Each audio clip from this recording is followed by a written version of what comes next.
Hello friends, welcome in RKD पाठशाला। आपका favourite RKD पाठशाला लाया है आपके लिए business study class 12th chapter 9 financial management.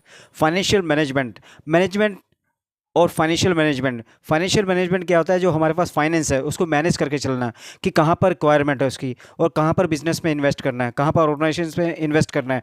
Now we are starting from here. Meaning of business finance refers to the money required for carrying out business activities. Money जो है, business finance क्या है? जो पैसा जो रिक्वायरमेंट होती है business को चलाने के, बिजनेस एक्टिविटीज़ को करने के लिए, उसको कहते हैं business finance.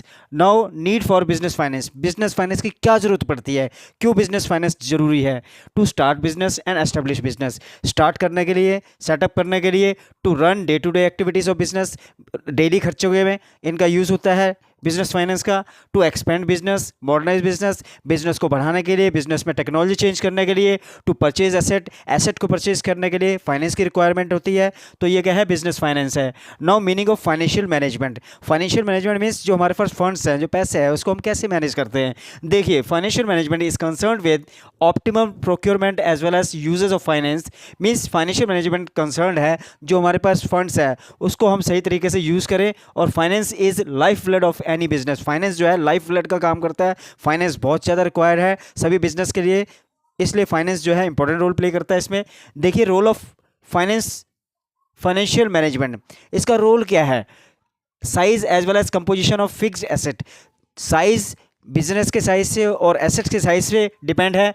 Financial management is playing important role या significant role in determining the size and composition. Size और कंपोजिशन को ये डिटरमाइन करने में हेल्प करता है। Quantum of current assets second point है। It is also influenced by financial management decision. It helps to determine amount of current assets. ये क्या है? डिटरमाइन करता है करंट एसेट्स के अमाउंट को। Then amount of long term and short term financing. ये long term और short term financing को देखता है। Financial management takes decision regarding the proportion of long and short term finance. ये क्या है? लॉन्ग टर्म और शॉर्ट टर्म फाइनेंस को देखता है। Long term finance are those are for the 5 और 7 years. Long term and short term loans we can say below 1 year. Now all break up of long term financing into debt and equity. Financial management decision also helps in fixing the ratio between debt and equity. ये क्या है? Ratio तय करता है डेप्ट और equity के बीच में।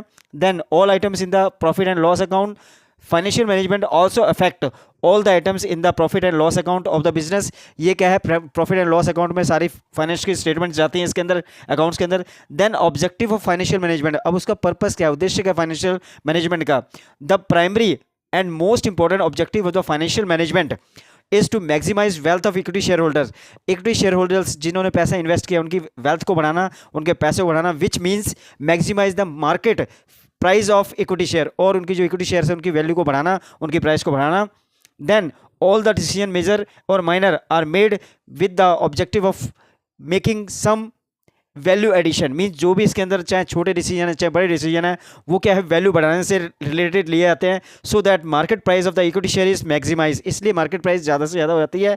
This objective of wealth maximisation also implies that all the supplier, lenders, employees, creditors है। इसका जो वेल्थ है ये सभी को मिलती है, suppliers, lenders, employees, creditors etcetera. Now this is the objective of financial management. Now this is the first part of this video chapter financial management, chapter 9 business study 12th class. I hope you will like this and prepare like this.